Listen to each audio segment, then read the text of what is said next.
Everyone, आज हम बात करेंगे सुप्रीम कोर्ट के एक अहम फैसले के बारे में जिसमें कहा गया है कि वक्फ की संपत्ति भी एडवर्स पोजीशन यानी प्रतिकूल कब्जे के दायरे में है।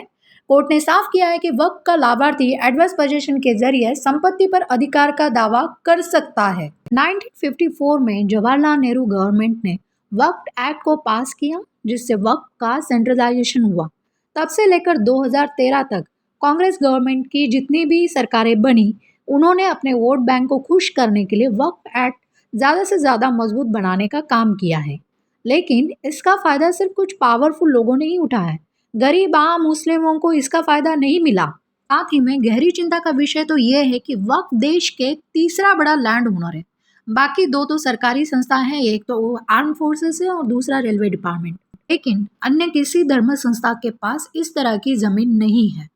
आप जानते हैं वक्फ क्या है? वक्फ दरअसल अरबी भाषा का शब्द है। इसका मतलब दान की गई जमीन से होता है। इस्लाम में अल्लाह के नाम पर धर्मार्थ कार्यों के लिए दी गई जमीन या संपत्ति वक्फ कहलाती है। वक्फ का लाभार्थी या बेनिफिशियरी कौन होते हैं? जिस व्यक्ति को वक्फ का लाभ मिलता है उसे इसका लाभार्थी कहा जाता है।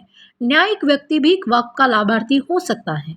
ये जरूरी नहीं है कि लाभार्थी गरीब ही हो। मुस्लिम कानून के तहत गरीबों को हर वक्त का अंतिम लाभार्थी माना जाता है। अब बात करते हैं प्रतिकूल कब्जा क्या है। प्रतिकूल कब्जे को एडवर्स पोजीशन कहा जाता है। भारत के कानून के अनुसार अगर किसी व्यक्ति की जमीन पर कोई दूसरा व्यक्ति निर्विरोध या निरंतर कब्जा 12 साल से कब्जे में है तो वो प्रतिकूल कब्जे यानी एडवर्स पोजीशन का दावा कर सकता है। अगर उसका दावा सही पाया गया तो उसे जमीन का टाइटल यानी अधिकार मालिकाना हक प्राप्त हो जाता है। इसी तरह अगर कोई व्यक्ति किसी सरकारी जमीन पर 30 साल से ज्यादा समय से निर्विरोध या निरंतर कब्जे में रह रहा है तो वही प्रतिकूल कब्जे का दावा उस पर कर सकता है। सुप्रीम कोर्ट साबिर अली खान बनाम सैयद मोहम्मद अहमद अली खान और अन्य केस पर सुनवाई कर रहा था। इसी केस सुनवाई के दौरान सुप्रीम कोर्ट ने एडवर्स पोजीशन संबंधी फैसला दिया। सुप्रीम कोर्ट के इस फैसले के कारण अब वक्फ की जमीनें भी इसी दायरे में आ गई है।